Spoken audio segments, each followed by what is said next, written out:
24 मार्च 2003 का ये वाकया है। दरअसल एक फौजी होता है, उत्तर प्रदेश के ज़िला गाज़ीपुर का एक थाना लगता है भावलपुर और उसी का गांव लगता है पखनपुरा। इस फौजी के बच्चे का, जिसकी उम्र लगभग 2 साल के आसपास होती है, उसका अपहरण कर लिया जाता है। अपहरण की जो मंशा थी उसकी हत्या करना था और जिसने भी ये करा था उसकी हत्या करके जंगल में शव फेंक देते हैं। लेकिन जो पखनपुरा की एसएचओ होते हैं DK मिश्रा, उन्होंने बहुत ही तत्परता से काम लेते हुए इस कातिल को पकड़ लिया और पकड़ने के बाद कहा कि लाश कहाँ है, जितनी जल्दी हो सके लाश ढूंढवाओ।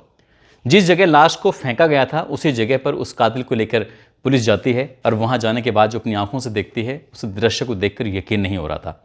दरअसल बच्चा जिंदा था, मरा नहीं था। उसका गला घोटने की कोशिश की गई थी लेकिन पूरी तरह से गला घुट नहीं पाया था और उसके ऊपर एक कोबरा लेटा हुआ था।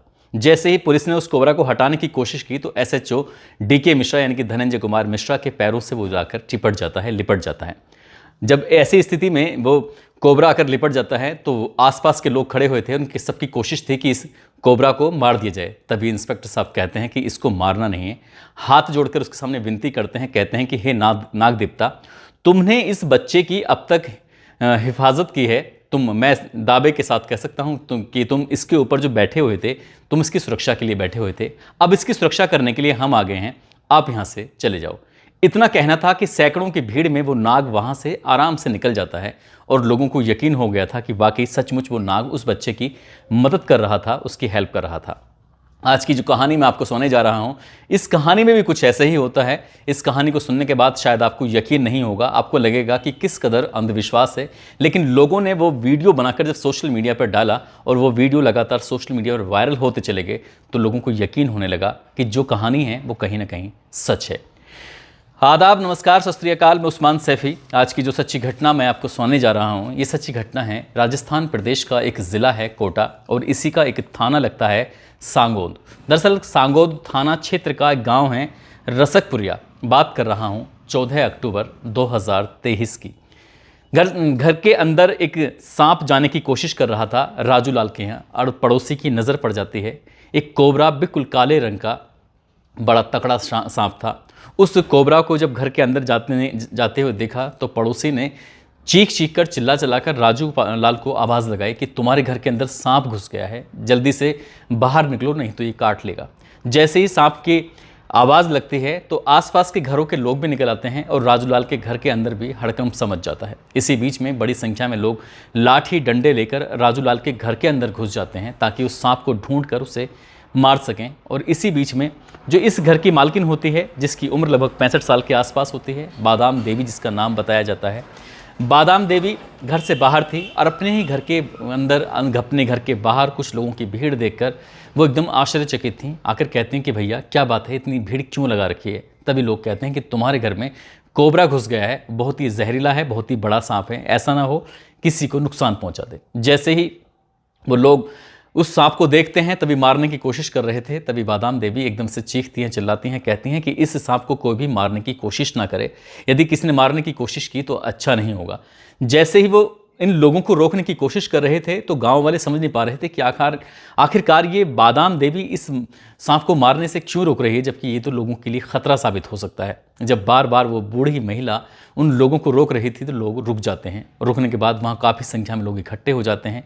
इसी बीच में सभी लोगों को घर से बाहर निकाला जाता है और घर से बाहर निकालने के बाद उन लोगों से कहा जाता है कि तुम दूर रहो क्योंकि ये मेरा बेटा है, मेरा बेटा वापस लौट कर आ गया है। जैसे ही उस महिला ने ये बात कही कि मेरा बेटा वापस लौट कर आ गया है तो लोगों को लग रहा था कि शायद इस महिला की मनोदशा अच्छी नहीं है, ठीक नहीं है। कुछ ही देर के बाद वो सांप जिस रास्ते से गया था उस रास्ते से ही वापस बाहर आने लगा। उस महिला ने कहा कि इस सांप पर किसी ने भी हाथ चलाने की कोशिश की तो अंजाम सही नहीं होगा और उस बूढ़ी औरत की बात मानते हुए किसी ने उस सांप को फिर मारने की कोशिश नहीं की। वो बूढ़ी औरत घर के अंदर जाती है, अंदर एक कटोरे के अंदर दूध लेके आती है। दूध लाने के बाद अपने वहाँ पास में रख देती है और वो सांप जो इधर उधर गुम हो गया था वो सांप आकर उस दूध को पीने लगता है। जैसे ही दूध को पी रहा था तो लोग उस महिला को बार बार कह रहे थे कि तुम जिस सांप के इर्द गिर्द घूम रही हो, जिस सांप को बार बार बुलाने की कोशिश कर रही हो, जिस सांप को अपना बेटा बताने की कोशिश कर रही हो, ये डस लेगा, अगर डस लिया तो तुम्हें बचा नहीं पाएगा, कम से कम आधे घंटे में ही तुम्हारी मौत हो जाएगी। जब लोगों ने इस तरह की बातें उस महिला से कही तो उस महिला ने कहा कि ठीक है, मैं इसको अभी के अभी प्रूफ कर दूंगी कि मेरा बेटा है या नहीं है। उस महिला ने अपनी साड़ी का आंचल उस सांप के थोड़ा सा फासले से रख दिया था, फैला दिया था और कहा कि यदि तुम मेरे बेटे हो तो मेरे आंचल में आकर बैठ जाओ, और तुम मेरे बेटे नहीं हो तो यहाँ से चले जाओ। जैसे ही ये बात उस बूढ़ी औरत ने, लगभग 65 साल की महिला, बादाम देवी जिसका नाम होता है, उसने ये बात कही, वो सांप आकर उसके आंचल में आके बैठ जाता है। और जब वो आंचल में बैठ रहा था तब लोगों को वाकई आश्चर्य होता है। कुछ लोगों ने इस दृश्य का वीडियो बनाया और वीडियो बनाने के बाद उसे सोशल मीडिया पर लगातार वायरल करना शुरू कर दिया।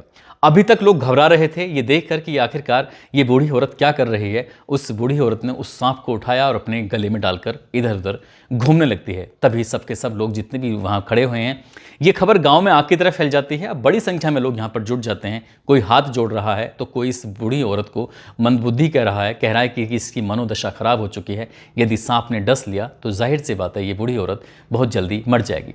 सुबह से ये दृश्य शुरू हुआ और शाम तक ऐसे ही चलता रहा। और जब शाम होने को थी, दिन छिपने को था, तभी उस बूढ़ी औरत ने उस सांप को उठाया और उठाने के बाद जंगल की तरफ कर दिया और उससे कहा कि हे नाग देवता, हे मेरे बेटे, तू यहाँ से अब चला जा और तू अपनी जगह जहाँ रहना है वहाँ रह सकता है। वो सांप वाकई उस बूढ़ी औरत की ऐसी बातें मान रहा था जैसे कोई बच्चा मानता है। और उसके बाद वो सांप वहाँ से चला जाता है जंगल की तरफ। लोग उसे देखते रहते हैं। फिर किसी ने उसे ना मारने की कोशिश की, क्योंकि अब बूढ़ी औरत की जो आस्था थी, कहीं ना कहीं उसे लग रहा था कि ये नाग देवता के रूप में जो आए हैं वो उसका बेटा है, और बेटा कोई और नहीं जिसका नाम हंसराज, जिसकी उम्र उस वक्त 24 साल की थी, जिस वक्त वो लगभग अब से 15 साल पहले पार्वती नदी में डूबकर उसकी मौत हो गई थी। वो माँ अपने बेटे को याद कर करके बहुत ज़्यादा परेशान होती थी।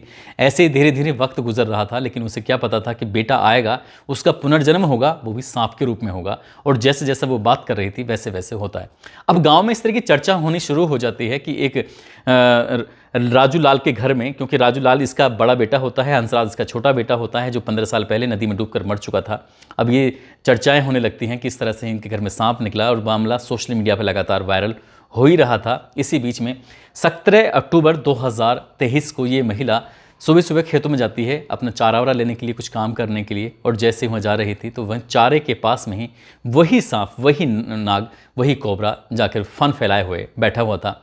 और उस बूढ़ी औरत ने उसकी तरफ देखा और देखकर कहा, वही आंचल फैलाया और आंचल में उसे लेकर फिर सीधा गांव में लेके आती है, गले में डालकर जिस तरह से गांव को लेके आई थी। फिर देखते ही देखते फिर सैकड़ों लोगों की भीड़ फिर से जुट जाती है। और जुटने के बाद वो अपने आंगन में ही, एक चबूतरा बना हुआ था, उस आंगन में ही चबूतरे पर उसने उस सांप को वहाँ रख दिया। और फिर तो गांव के लोगों का आना जाना यहाँ शुरू हो जाता है। कोई अपने घर से दूध लेके आ रहा है, कोई कुछ लेके आ रहा है।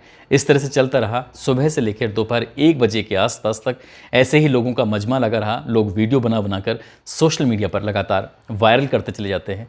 लगभग दोपहर 1 बजे के आसपास उस सांप की अचानक से मौत हो जाती है, क्योंकि वो बूढ़ी औरत और वो सांप दोनों साथ साथ ही थे। लोगों को लग रहा था कहीं ऐसा ना हो सांप उसे डस कर बूढ़ी औरत को ख़त्म कर दे, लेकिन उस बूढ़ी औरत को तो कुछ हुआ नहीं।